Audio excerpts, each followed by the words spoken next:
Hey there guys, I'm back to another video, and today's video is on my PS2 collection. And since I have 97 games or so like that, I'm gonna do half of them in this video and half of them in the next video. I think this first half has, some pretty decent titles, but I think the second half has a lot of like great games, especially since, I'm looking at the games I have right now. The second half, I think it has more good titles, I would say. So without further ado, let's begin on this top shelf, which is where part 1 is going to mainly be around. So part 2, we will go on the rest and then the bottom. So without further ado, let's begin with part 1.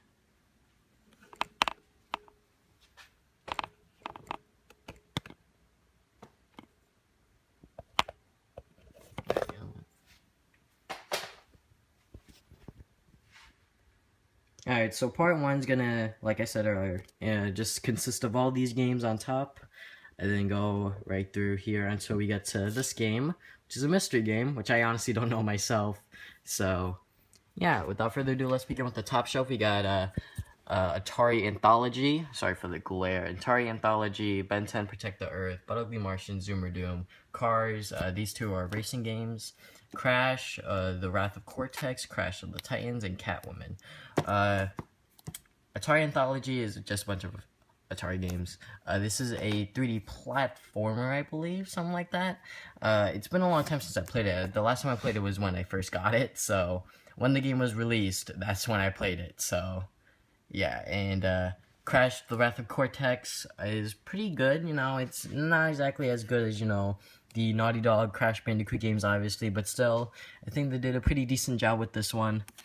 Crash of the Titans, this was actually my first ever Crash Bandicoot game, and I really liked it. It wasn't exactly all that bad, honestly. And Catwoman, I played like 5 minutes of it, and then I put it down. If that's anything to say, it's probably not the best game. We got Crazy Taxi up here. I got this from Play and Trade, and this is a pretty good game. I love Crazy Taxi now. It's a very archaic game, I would say. So we got Devil May Cry on the PS2. Honestly, I cannot get into these older Devil May Cry games. It's probably because, I didn't exactly play these games when I was younger, so I can't exactly get it. So yeah, but the new DMC, I like it. So I have every single Dragon Ball Z game on the PS2 because I'm such a huge Dragon Ball Z fan, if you didn't know. I have Budokai 1, 2, 3, and Budokai 1 does really good in the story department on how they did the story mode. Budokai 2, the stories, kind of got downgraded, but there are more characters to play, more stuff to do. So the gameplay aspect kind of upgraded a bit, but Budokai 3, everything's good. I mean, in terms of gameplay. The fighting system's probably the best out of the three. There's a large number of characters you can play as and face against. And then Sagas is a spinoff. It's a RPG kind of game. I don't know. It's not exactly all that good, honestly. So we got Super Dragon Ball Z. This is a arcade game, a classic arcade fighter, but with Dragon Ball Z characters, and it's on a 3D plane. Personally, me and my brother did not like this game, so we got that. We got Dragon Ball Z Budokai Tenkaichi 1, 2, and 3. Tenkaichi 1's alright, it's a nice start for this new 3D Dragon Ball Z fighting game. Tenkaichi 2 really does ramp things up, it does get a lot better. And then we got Tenkaichi 3, which is probably the best out of the three, in my opinion. Some may say that, 2 is a little bit better, but I find 3 to be pretty good. And we got Infinite World. This is basically, this is basically them trying to, mash or combine all three of these Budokai games into one.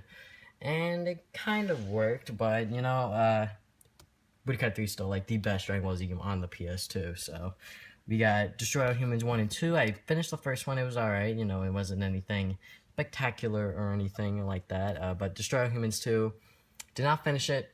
But from what I played, it's more of just Destroy All Humans. So, Ed and Eddie, The Misadventures, don't have to say anything about that game.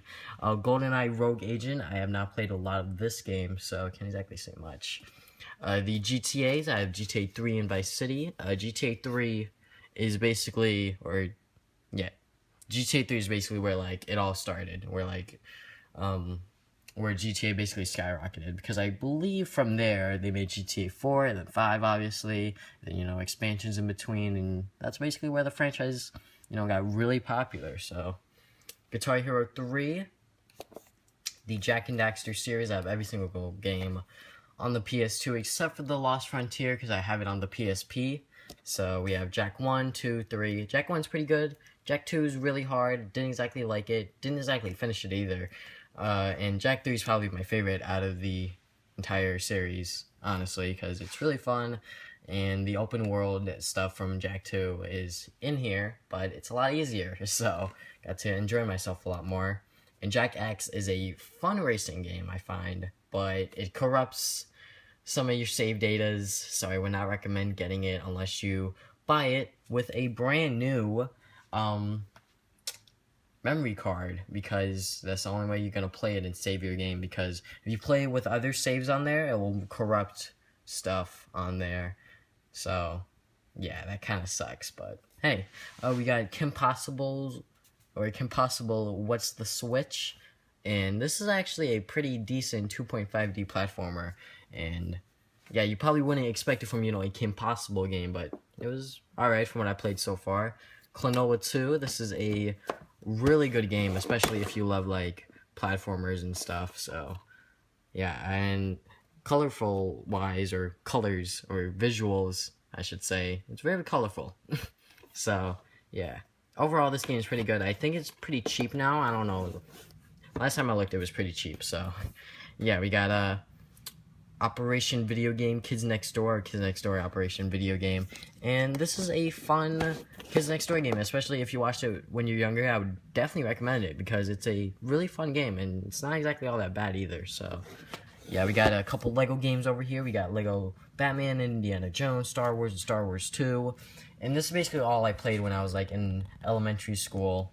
So Star Wars 1 is probably the one I played the most, honestly. Me and my brother, honestly, were, like, all over this game. We got all the collectibles, we got everything, we got all the characters, you know. It was a really fun game. And then we got Lego Star Wars 2. We were a little bit older, so we didn't exactly care for the collectibles and all that kind of stuff. So yeah, but these two games is when my brother, you know, stopped playing, you know, kiddie games with me. So we got Batman, Indiana Jones, and Batman's, you know, pretty good, pretty decent, and Indiana Jones was good as well, you know. The Lego games are never bad, I find. So we got Max Payne 2. I was actually looking for Max Payne 1, because I bought this at a thrift store, I believe. Bought this at a thrift store, and it came complete and everything. And the game does work. I tested it myself. And I want to go and see where Max Payne started, because I have finished and played Max Payne 1, or should I say Max Payne 3, I meant. I need to play Max Payne 1, and I can't find myself a, you know, copy at a store. You know, I found a couple at a flea market, but they were all, like, damaged and not even, like, probably gonna function properly. So we got both of the Mega Man collections. We got Mega Man Anniversary Collection, because with a bunch of classic Mega Man games. And this is really good, especially if you're trying to get into Mega Man, you know, the classic Mega Man series, because this comes with Mega Man 1 through 8. Yeah, 1 through 8.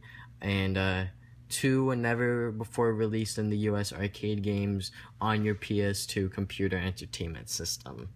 So it's basically 10 Mega Man games in here, and that is great.